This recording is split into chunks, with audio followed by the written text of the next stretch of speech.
Welcome to Global Hub Updates. Please subscribe to my channel and press the bell icon for more updates. Greece's recent public rejection of the U.S. Freedom-Class Littoral Combat Ships sent shockwaves through the naval world. The decision was not made lightly, and its reverberations have been felt far beyond the Mediterranean, reaching all the way to the Pacific. Athens cited serious technical flaws, especially with the propulsion system, and high long-term maintenance costs as deal breakers. Greek officials emphasized that these issues were not minor inconveniences, but fundamental problems that could compromise operational readiness and national security. If a NATO ally with resources and expertise found these ships unreliable, what hope would a developing navy have? The Greek experience raised uncomfortable questions for countries with fewer resources, less technical infrastructure, and limited budgets. The Greek decision became a cautionary tale, forcing Filipino defense planners to look past the allure of a bargain and confront the harsh realities of sustaining such complex hardware. It was a wake-up call, prompting a deeper evaluation of not just acquisition costs, but the true, long-term price of ownership. For the Philippine Navy, the offer is tempting, a shortcut to fleet expansion and modernization. The prospect of acquiring advanced warships at a fraction of the original cost is undeniably attractive, especially as regional threats grow. But the risk is clear. These ships could become a costly burden, draining resources and undermining security. Maintenance backlogs, spare parts shortages, and technical headaches could quickly turn a strategic asset into a liability, straining an already stretched defense budget. The debate in Manila is no longer just about acquiring ships. It's about whether the Philippines can turn another navy's problem into its own solution.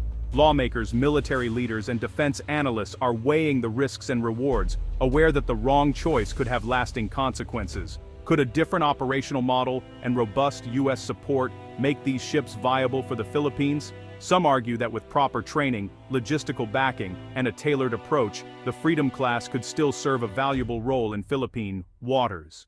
The answer will shape the future of the Philippine Navy amid rising tensions in the South China Sea. As the region faces increasing uncertainty, the decision over these ships could determine whether the Philippines strengthens its maritime defenses or inherits a costly challenge from across the globe.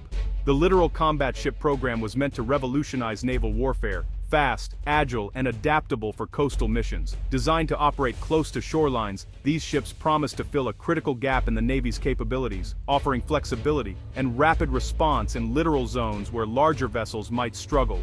The Freedom-Class, with its advanced sensors and impressive high speed, was a flagship of this ambitious vision. It was marketed as a cutting-edge platform, capable of handling a variety of threats and missions with ease, from anti-submarine warfare to surface combat and mine countermeasures. But reality hit hard. Persistent mechanical failures, especially in the propulsion system, plagued the ships. These issues led to frequent breakdowns and costly repairs, undermining the promise of reliability and rapid deployment. The swappable mission modules, once touted as a game-changer for versatility, proved impractical in real-world operations, often taking far longer to change out than anticipated, and rarely functioning as seamlessly as planned. The ship's light armament further limited their combat effectiveness, leaving them vulnerable in high-threat environments and unable to match the firepower of more heavily armed adversaries. The aluminum superstructure, while intended to reduce weight and increase speed, raised serious doubts about survivability in combat. Maintenance costs soared as crews struggled to keep the ships operational, with repairs often proving more expensive and time-consuming than expected. Ultimately, the U.S. Navy began retiring these ships early, admitting that the cost of keeping them in service far outweighed their operational value. The decision marked a significant shift, as ships that were once seen as the future of naval warfare were quietly phased out. For any nation considering them, the Freedom-Class LCS comes with a legacy of high ambitions and expensive flaws. While the ships may still appear modern and capable, their troubled history cannot be ignored. The U.S. Navy's early retirement of these ships is a warning. Advanced technology can quickly become a liability if it's unreliable or too costly to maintain. Even the most innovative designs can falter if they fail to deliver on their promises. Any transfer offer forces potential buyers to weigh the allure of modern hardware against the very real risk of inheriting a fleet of hangar queens. ships that spend more time in maintenance than at sea, and whose legacy is as much a cautionary tale as a technological milestone. For the Philippine Navy, these decommissioned ships represent a rare chance to leap ahead in capability. The Horizon modernization program is slow and costly. Acquiring several large modern warships at a discount could accelerate progress overnight. Advanced sensors and high speed would vastly improve maritime domain awareness and rapid response. The financial appeal is huge. An EDA transfer shifts costs from acquisition to refurbishment and operation, freeing up budget for other priorities. But this opportunity assumes the Philippines can succeed where the US and Greece struggled. Can the Navy use these ships for patrols and presence missions, avoiding the high-intensity combat they weren't built for? Could a focused partnership with the US and local industry solve the propulsion issues? The real question, can the Philippines transform troubled assets into effective tools for national defense? It's a high-risk, high-reward bet on ingenuity and alliances. The Philippines, an archipelago of over 7,600 islands, is uniquely positioned in Southeast Asia, surrounded by vast stretches of ocean and dotted with countless remote communities. With one of the world's largest exclusive economic zones, the country faces enormous maritime security challenges that are both complex and ever-evolving. The Navy's most urgent need is a strong and visible presence, ships that can rapidly deploy to distant and isolated areas, ensuring the nation's sovereignty is protected at all times. These ships are essential to counter illegal fishing, rampant smuggling, piracy, and frequent foreign incursions that threaten the country's resources and security. Speed is absolutely critical. Adversaries often use swarming tactics in the West Philippine Sea, overwhelming slow responders and establishing a foothold before help can arrive. A delayed response allows these groups to entrench themselves, making it much harder to restore order or assert control. A ship like the Freedom-Class Littoral Combat Ship, capable of speeds over 40 knots, offers a game-changing advantage in these scenarios. It can reach maritime flashpoints quickly, project force where it's needed most, and deter potential aggressors simply by showing up in time.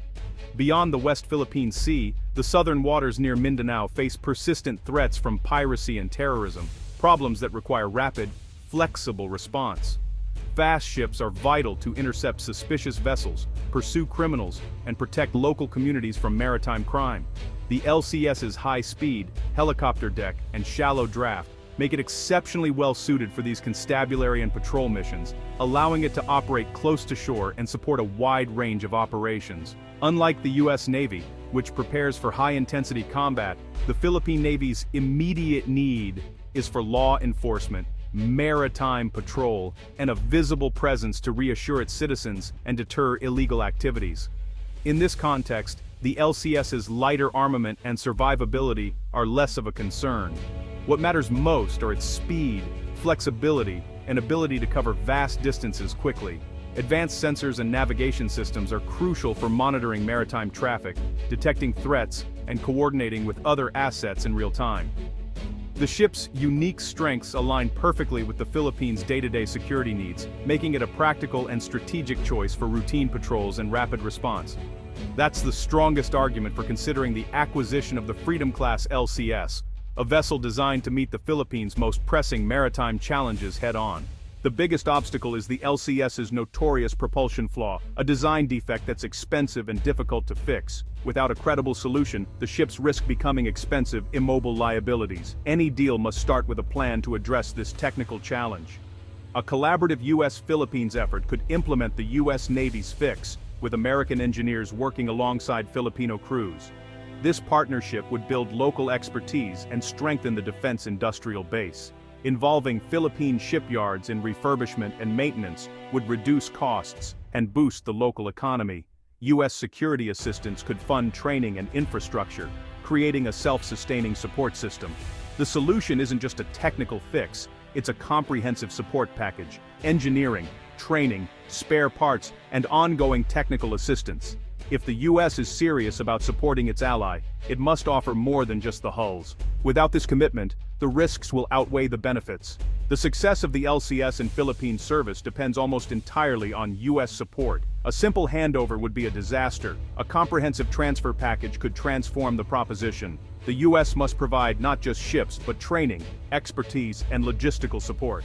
Filipino crews would need hands-on experience with US Navy operators, learning every system and maintenance protocol. Long-term technical assistance is critical. U.S. contractors embedded in the Philippines to guide repairs and manage spare parts. This sustained support would give the Philippine Navy confidence and send a strong message about the U.S.-Philippines alliance. A joint effort to operationalize the LCS would demonstrate the depth of the partnership and enhance regional deterrence.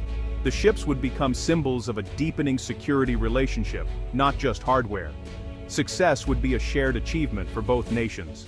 Acquiring the Freedom-Class LCS is a strategic gamble, potentially transformative, but fraught with risk. The reward: a rapid boost in naval capability, faster response to threats, and a stronger deterrent in contested waters. If the propulsion issues are managed, the LCS could provide advanced surveillance and helicopter support, shifting the Navy to a more proactive posture. But the risks are real. High maintenance costs could drain the defense budget, leaving other priorities underfunded. The Navy could end up with impressive ships it can barely afford to operate. A critical failure at the wrong moment could be a national embarrassment and strategic setback. The decision is about more than money. It's about trust in U.S. support and the reliability of fixes. The Philippines must decide if the gamble is worth it. The LCS debate is about more than ships. It's a defining moment for Philippine defense strategy. The choice will shape the Navy, the defense budget, and alliances for decades. Acquiring the LCS signals a bold, risk-accepting approach, betting on speed, presence, and U.S. partnership to counter regional threats. It's a leap toward asymmetric deterrence, prioritizing immediate maritime presence over long-term sustainability. Rejecting the LCS means a slower, more cautious path, building a reliable fleet vessel by vessel, with fewer risks and dependencies. Both paths have merit. Both reflect different philosophies of national defense. The stakes are high. The decision will affect the nation's ability to protect its resources and sovereignty for a generation. It's a choice that demands clear-eyed understanding of all implications. The Philippines stands at a strategic crossroads. The Freedom-Class LCS, rejected by Greece, could be a shortcut to modernization or a costly burden. They offer speed, presence, and alliance, but come with technical and financial risks. The choice is between bold opportunism,